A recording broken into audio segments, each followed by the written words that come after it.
अजिंक्य महाराष्ट्र न्यूजमध्ये सर्वांचं स्वागत आहे। सध्या आपण नाशिक शहरामध्ये आणि गंगा घाटावर येथून पाहू शकता हे गंगेचं विहंगम दृश्य।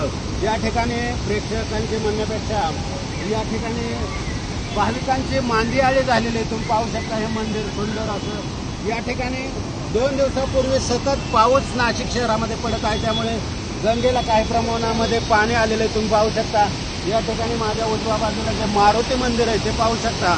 या मारुती मंदिराच्या ज्यावेळेस डोक्यापर्यंत पाणी लागते त्यावेळेस पूरस्थिती निर्माण झाली असं समजतात आणि सतर्कतेचा इशारा या ठिकाणी दिला जातो। या ठिकाणी गंगा घाट बघताय, त्या ठिकाणी दशक्रिया विधी कुणाचे काय कर्म या ठिकाणी याच गंगा घाटामध्ये येऊन धुतले जातात। म्हणतात की या गंगेमध्ये जर स्नान केले तर आपले दुष्कर्म धुतले जातात असं भाविकांचं सुद्धा म्हणणं आहे। तुम्ही पाहू शकता हा गंगा घाट आणि इथला परिसर। या ठिकाणी बऱ्याच चित्रपटांची सुद्धा निर्मिती झालेली आहे। त्यातील पीके नावाचा चित्रपट याच ठिकाणी चित्रित झालेला आहे।